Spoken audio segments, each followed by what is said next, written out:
What if Anakin Skywalker was trained by Darth Revan? Let's start today's story a few years after the Phantom Menace. In the 2016 Obi-Wan Kenobi comics, Anakin almost leaves the Jedi Order after admitting to his master that he believes his path in the Force lies elsewhere. At the end of the comic, a young Skywalker changes his mind and remains in the Jedi Order, but in this story, we are going to have Anakin stick with his original decision and leave the Jedi Order. Anakin handed back his lightsaber to Kenobi, who was sad to see a young Anakin leave. The Jedi provided him with a ship as the Chosen One ventured out into the wider galaxy. Anakin was lost, confused both in his purpose and in the Force. He travels around the galaxy, witnessing the different people and societies that he's supposed to save for himself. His knowledge of the wider galaxy was limited, only known through his studies at the Jedi Temple, and he wished to see more of it personally. He did this for a while, spent some time at home with his mother Shmi on Tatooine, but felt like there was more waiting for him in the galaxy. He learned a bit about the history of the galaxy during his time in the Order, and took a specific interest in the Rakardan Empire. The Rakardan Empire was a galaxy-spanning empire that was ruled by the Rakardan, an advanced species from the planet Lehon in the unknown regions that used their knowledge to conquer and enslave other species throughout the galaxy until its collapse in 25,000 BBY after a civil war, paving the way for the formation of a galactic republic. He decides to travel to Lehon, also known as Rakata Prime, to see the planet he'd read so much lore about. But as Anakin entered the atmosphere, he was drawn to a specific area of the planet. He felt connected to it, as if something was calling to him, and he decided to answer. Little did Anakin know, this was the Temple of the Ancients, a place with a vast and expansive history, and also the site of Darth Revan's holocron. For this story to work, I'm going to change a bit of the legend's story. Bane traveled to the same temple, around 1000 BBY, and learned from the holocron, but it was destroyed after Bane learned everything he needed to know. However, in this story, we'll change it so that Bane returned the holocron back to where he found it in the temple, and it was never destroyed, but rather waited 1,000 years for the Chosen One to arrive. Anakin enters the archaic temple, as the echoes of the whispers of the past attack his ears, and Anakin can tell this temple has a rich history. He feels he's meant to be here at this very moment, that something powerful is waiting for him inside the temple. He passes through the entrance chamber into a smaller room. He feels the Force flowing through him, and he attempts to sense the events of the past. Both Jedi and Sith have been inside this room, and Anakin can feel their traces in the Force. He notices a small cubby at the end of the room, and his curiosity gets the better of him, as he thrusts his arm inside to wrap his fingers around a cold metallic object. He could sense something different about this object. It felt alive. He drew it out and stared in wonder at it, and he knew exactly what this was. He had read about it in the Jedi archives. This was a Sith holocron. Anakin believed all Sith holocrons were gone, all locked up inside the Jedi Temple, but he and the Jedi were mistaken. He knew how to open the holocron, and he must unlock it using the dark side to unlock the repository of forbidden knowledge. Anakin had never attempted to use the dark side before. The Jedi had forbade it, but Anakin was no longer a Jedi, and his curiosity about what the holocron contained got the better of him. Anakin focuses on the holocron, using the hate and pain he has inside of his heart, as his mind swells with images of his old master Watto, and he remembers the time and years he spent in slavery, watching his mother being forced to work long hours and days against her will. He unleashes a wave of Force energy, the first time Anakin has connected with the dark side, as the edges of the holocron turn and open. He steps back as the room goes dark, only illuminated by the holocron as smoke begins to pour out. He turns around in circles as voices call out to him, but they suddenly stop as Anakin feels another presence in the room, and he looks back towards the holocron to see the manifested form of the holocron's owner, Darth Revan, and the spirit of the ancient Sith Lord speaks to him, asking who dares summon him. The holocron was connected to Anakin, and it could see directly in his mind. It preyed upon his weaknesses, as Revan used this to bring Anakin deeper into the dark side. Revan's consciousness was waiting inside the holocron for a millennium, waiting for the prized Chosen One, for whom he would teach all his knowledge, and force the Sith to rise again, stronger than ever. Revan spoke to Anakin, promising him everything he'd ever wanted, the power to save the galaxy, to free all the slaves, to create justice and order for all beings around the galaxy, regardless of species, wealth, birthright, and so on. This was Anakin's deepest desire, as his youth as a slave had shaped his personality. He detested his childhood as a slave, and wished he could eradicate this and all other injustices around the galaxy. Revan offered Anakin the power to ensure that it or other practices similar never happened to anyone around the galaxy ever again. The holocron was speaking to Anakin's soul, and this was having an effect on Skywalker. All his warnings of the dark side from the Jedi went out the window as he embraced Revan's promises. Darth Revan offered for him to teach Anakin everything he knows and become a Dark Lord of the Sith. Anakin gets on one knee and declares himself to the Sith Lord, as Revan proclaims that henceforth Anakin shall be known as Darth Glorious. He rises, now a student of the dark side. Anakin would spend years inside the temple, only venturing out for food and bathes of sunlight. The holocron included the entirety of the teachings from an ancient Sith academy that was standard for any pupil of the dark side to learn. Anakin spent day and night with Revan as he mastered the Sith teachings in half the standard time.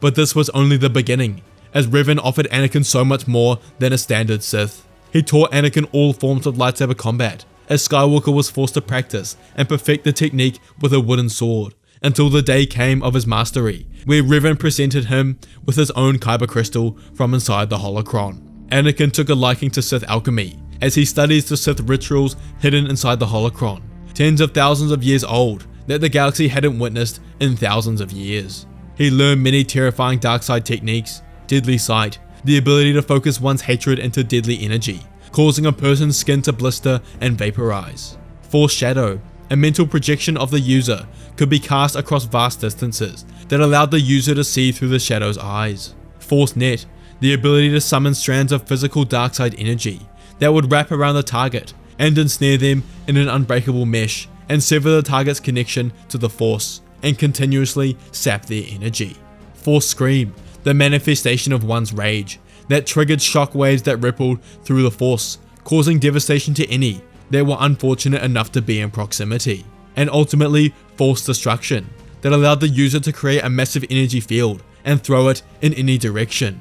It could cause a large blast radius, vaporizing anyone who got too close to it. Revan was happy with Anakin's progress, and thinks back on the history of the Sith. For tens of thousands of years, power was transferred back and forth between the Jedi and Sith, but now with Anakin's training, the Sith's victory is assured. He talks with Anakin one day, revealing to him how he trained another years ago, Darth Bane, and how his lineage of Sith still exists and lives until this day, lurking in the shadows, but very soon will reveal themselves to the galaxy. And if Anakin is to prove himself as the strongest Sith Lord, worthy of ruling the Sith Empire, he must defeat them.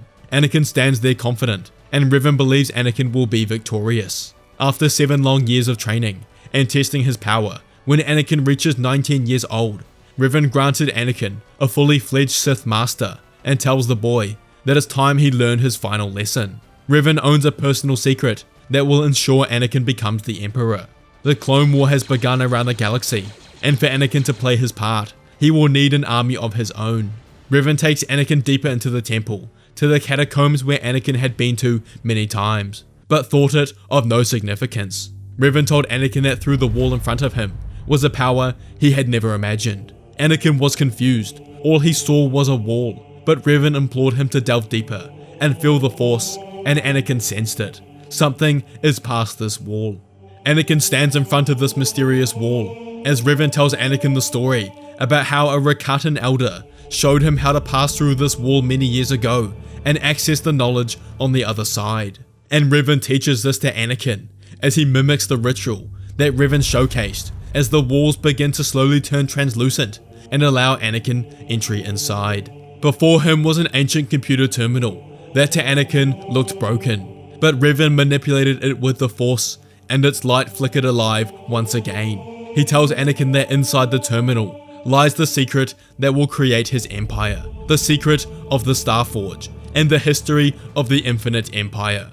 Revan watches with a smirk on his face as Anakin takes in all the information about the Starforge. The Starforge is a giant automated shipyard, designed to create the most powerful army of all time. It was constructed by the Rakatan Infinite Empire in 30,000 BBY, 5 years before the rise of the Galactic Republic. The Starforge drew matter from a nearby star, which when combined with the power of the Force, was capable of creating an endless supply of ships, droids, and war material. But Anakin looks at Revan confused, as the terminal states that the Starforge was destroyed during the Battle of Rakata Prime.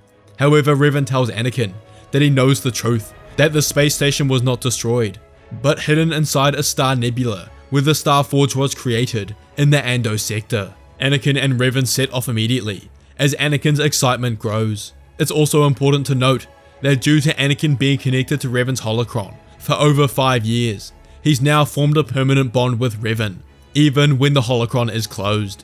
Skywalker sees Revan next to him everywhere he goes, but to anyone else, Revan cannot be seen. Anakin gets to the Starforge as he makes his way through the gaseous nebula and enters the Starforge's operating room to realize the Forge isn't simply a machine and is more than just a space station. In some ways, it was like a living creature. It hungers, and he can feel it feed on the dark side within him. Anakin turns the Forge on, imbuing it with his dark side energy, and he can feel it power up as he begins slowly creating his army. This takes him 3 weeks, and he spends 22 hours a day in the operations room, planning and formulating the makeup of his forces. He's created tens of thousands of starships, hundreds of thousands of his own unique battle droids to command and fight on his ships, and he finally has the army he needs, and the Infinite Empire is reborn again. Anakin was so connected to Revan that he would see him in his physical form wherever he went. He would talk to him like he was a real person standing there, but no one was actually there, and he was simply a product of Anakin's imagination. Anakin leaves a portion of his forces to defend the Starforge, and the rest of his army goes to Cato Nemoidia, the Nemoidian colony world and stronghold of the Separatists and Trade Federation. This was his first assault, and he completely crushed the Separatist forces and left droids in control of the planet's defenses and operation. Next, he crushed Onderon and the Republic forces guarding the planet. The news of his conquests would no doubt reach the Republic and Separatists. Footage of the battles reached both parties, and this was presented to the Republic and Separatist senates respectively. Whilst their senates were in session, Anakin sent in his own personal message that he recorded, declaring war on both parties, as his conquests of Cato Nemoidia and Onderon were simply his entrance ticket into the war. He proclaims that his infinite empire will stop at nothing until they're both defeated, and the galaxy is his to control. Many people were shocked by this revelation. Firstly, Palpatine, who knew this was Anakin Skywalker and could sense the dark side stinking off of him. If Anakin had been training in the dark side all these years, he would no doubt be incredibly strong, maybe even stronger than him. So many questions remained. How did he get his army? Who trained him? Palpatine would have to change his plans. Maybe there's still hope to turn him to his side. Secondly, the Jedi Council, as they discuss Anakin at their next council meeting.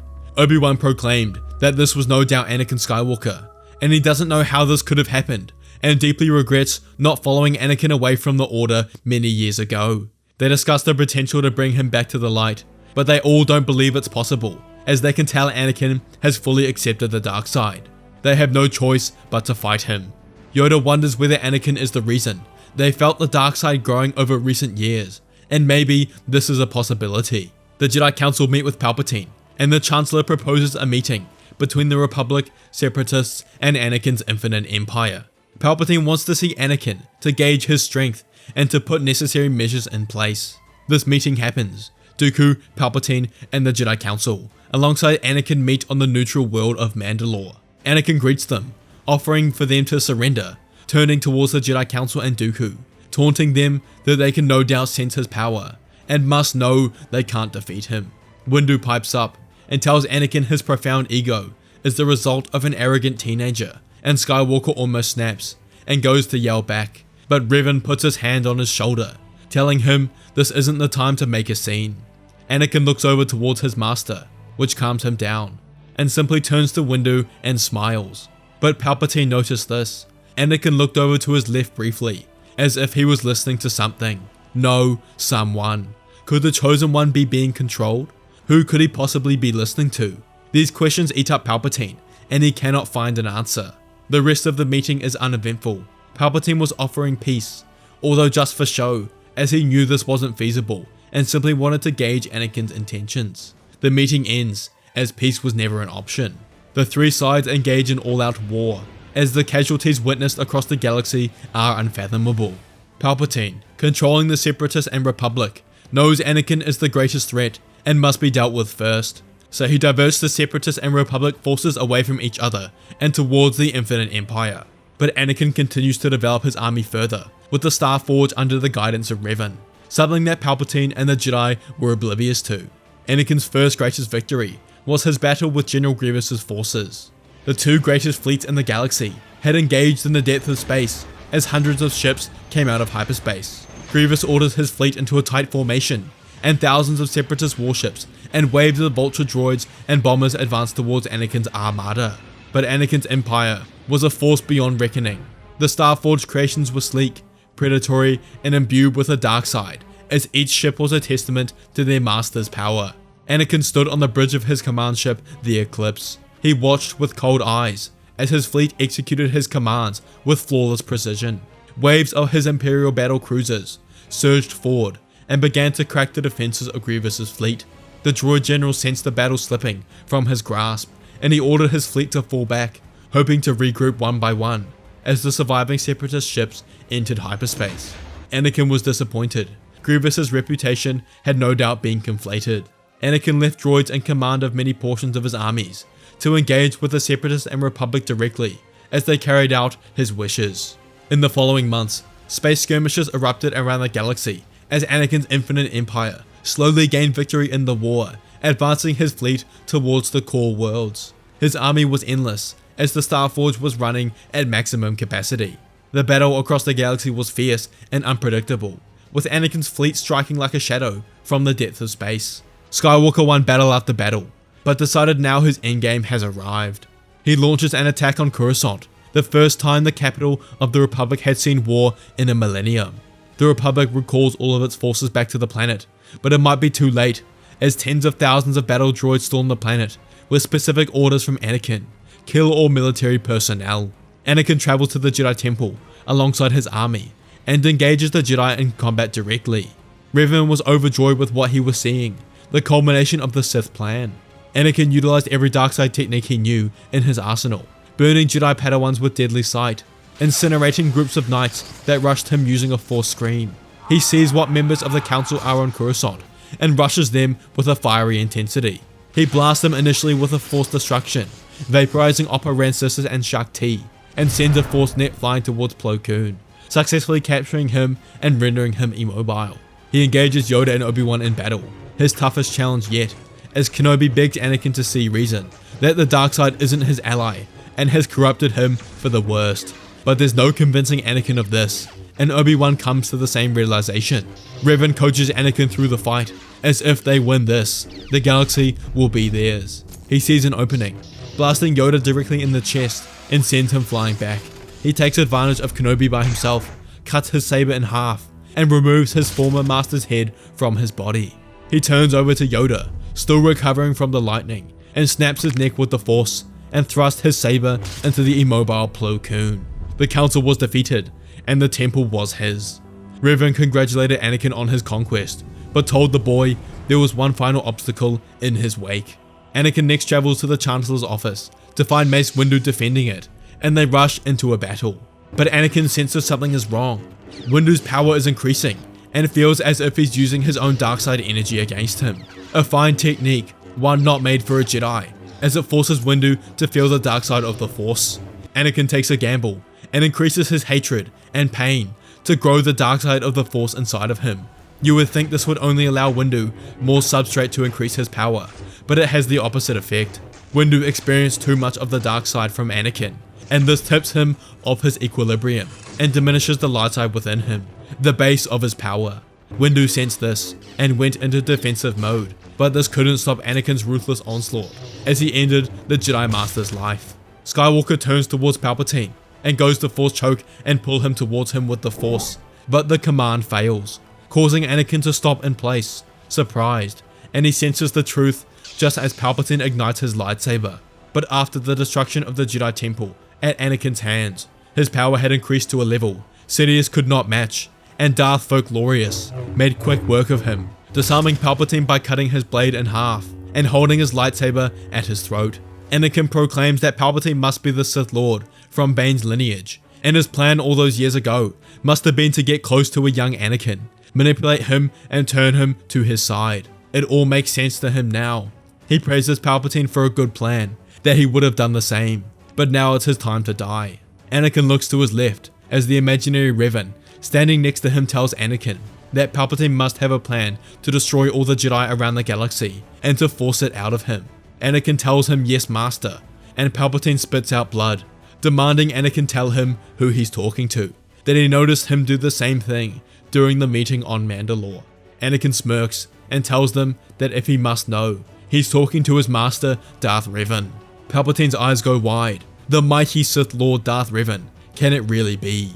Meanwhile, Anakin searches Palpatine's mind and finds Order 66 and commands the Chancellor to execute it. Palpatine has accepted his death. He will not sit atop the Sith throne, but is content with the fact that the Sith will defeat the Jedi and end up ruling the galaxy. He executes Order 66, and then Darth Folklorius executes Darth Sidious. Anakin turns to Revan as they bathe in the death of the light side of the Force around the galaxy, and his master congratulates him in becoming the sole Sith Lord in the galaxy.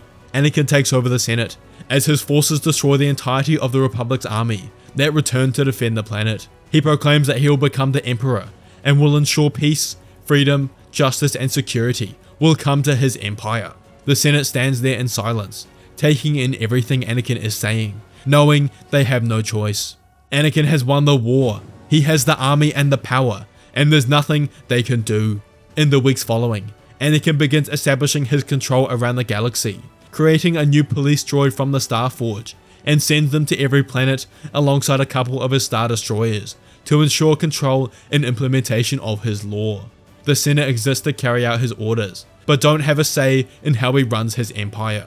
After months, the galaxy is now under his control, and the Sith Empire led by Anakin will rule the galaxy until his death. One day, Anakin walks through the Senate building in a wing he hasn't been through before. He reaches the offices of the senators, organized in alphabetical order, until he reaches the letter N. He finds the room he's looking for, labeled Naboo, as he enters to see the face of the woman he's been so eager to meet after all these years, Padme Amidala, the senator of Naboo, and introduces himself as Emperor Skywalker, and that it's so good to see her after all these years. If you enjoyed today's video, you have to watch what if Darth Plagueis trained Anakin, and what if Thanos' snap affected the Star Wars galaxy. Please like and subscribe, and let me know what you think of the video in the comments below. Thanks for watching, and I'll see you all next time.